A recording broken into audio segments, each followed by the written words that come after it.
అయితే తాము మాట్లాడిన మాటలు దుమారం రేపితే ఎంతటి వారైనా వెనక్కి తగ్గుతారు, లేదంటే వివరణ ఇస్తారు.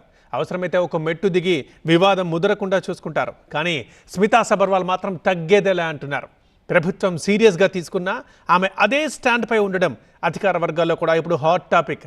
అసలు ఈ వివాదంలోకి సీనియర్ ఐఏఎస్ ఎందుకు తలదూర్చినట్లు, అందరి దృష్టిని తన వైపు ఎందుకు తిప్పుకున్నట్లు, అంటే స్మితా సబర్వాల్ ట్వీట్ వెనక స్ట్రాటజీ ఏంటి? దివ్యాంగుల కోటాపై స్మితా సబర్వాల్ రాజేసిన అగ్గి ఇప్పట్లో చల్లారేలా కనిపించడం లేదు. పైగా డిబేట్ కి రెడీ అన్నట్లు ఆమె ఒక్క అడుగు కూడా వెనక్కి వేయడం లేదు. ఎవరికి ఎక్కువ మార్కులు వస్తాయో తేల్చుకుందామన్న బాలలతా సవాల్ని స్మితా సబర్వాల్ స్వీకరించారు. అయితే వయో పరిమితి దృష్ట్యా తనని పరీక్ష రాయటానికి యూపీఎస్సీ అనుమతిస్తుందో లేదో అన్న సందేహం ఉందన్నారు. అవకాశం ఉంటే రాజీనామా చేసైనా సరే పరీక్షలు రాసేందుకు తాను సిద్ధమని ప్రతి సవాల్తో ఇంకాస్త మంట రేపారు. వికలాంగుల కోటాలో బాలలత తనకు ఇచ్చిన ప్రత్యేక హక్కుని దేనికోసం ఉపయోగించారో చెప్పాలని ఆమె ప్రతినిధులు ప్రశ్నించారు. ఐవీఎఫ్ ఒక అధునాతన సంతానోత్పత్తి చికిత్స. అనేక దంపతులకు తల్లిదండ్రులు కావాలనే వారి కలను నెరవేర్చుకోవడానికి సహాయపడుతుంది. ఈ రోజే ఓఎస్ఎస్ ఫర్టిలిటీని సందర్శించండి. రాష్ట్ర వ్యాప్తంగా దివ్యాంగుల నిరసనలు వ్యక్తమవుతున్న, పోలీస్ స్టేషన్ లో ఫిర్యాదులు చేస్తున్న స్మితా సబర్వాల్ తన ట్వీట్ ని సమర్థించుకుంటున్నారు. ఆల్ ఇండియా సర్వీసెస్ లో వికలాంగుల కోటాపై స్మితా సబర్వాల్ అభిప్రాయాన్ని శివసేన ఎంపీ ప్రియాంక చతుర్వేది తప్పుపట్టారు. ఆమె పోస్ట్ చూస్తుంటే బ్యూరోక్రాట్లు తమ పరిమితి ఆలోచనలు, ప్రత్యేక అధికారాలు ఎలా చూపిస్తున్నారో అర్థమవుతోంది అని మహిళా ఎంపీ ఎక్స్ లో స్పందించారు. దానికి కూడా ఎక్స్ వేదికగానే బదులిచ్చారు స్మితా సబర్వాల్. బ్యూరోక్రాట్లు పాలనకు సంబంధించిన సమస్యలపై మాట్లాడుకోకపోతే ఎవరు మాట్లాడతారని ప్రశ్నించారు సబర్వాల్. తనకున్న 24 ఏళ్ల ఉద్యోగ అనుభవంతోనే ఆలోచనలను పంచుకున్నారని ఎంపీకి కౌంటర్ ఇచ్చారు సీనియర్ ఐఏఎస్. బాధ్యత లేకుండా ఎలా రాజీనామా చేస్తారని యూపీఎస్సీ చైర్మన్ మనోజ్ సోనీని కూడా ప్రశ్నించారు. అవకతవకలు తేల్చకుండా బాధ్యతల నుంచి తప్పించుకోలేరంటూ పోస్ట్ చేశారు.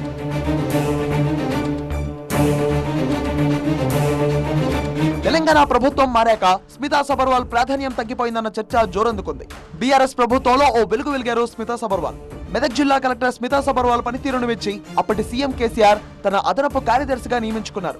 సీఎం పేషీలో కీలక అధికారినిగా అధికార యంత్రాంగంలో ఒక ప్రత్యేక గుర్తింపు పొందిన స్మితా సబర్వాల్ చిన్న వయసులోనే ప్రతిభావంతురాలైన ఐఏఎస్ ఆఫీసర్ గా గుర్తింపు తెచ్చుకున్నారు.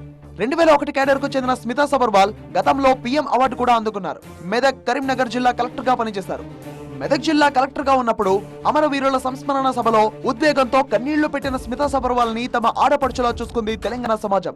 ఇక సీఎంఓలోకి వచ్చాక ఆమెకు కీలకమైన బాధ్యతలు అప్పగించారు కేసీఆర్.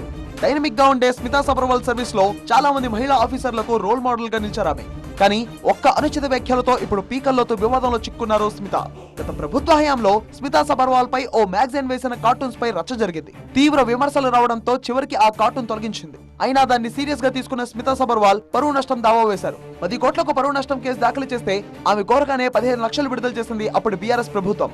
అయితే స్మితా సబర్వాల్ ప్రైవేట్ కేసుకి ప్రభుత్వ ధనాన్ని దుర్వినియోగం చేస్తూ జారీ చేసిన జీవోను రద్దు చేయాలంటూ హైకోర్టులో వ్యాజ్యాలు దాఖలయ్యాయి. వీటిపై విచారణ జరిపిన ధర్మాసనం 15 లక్షలను తిరిగి చెల్లించాలని ఆదేశించింది. అప్పట్లోనే స్మితా సబర్వాల్ కు అది షాకింగ్ జడ్జిమెంట్.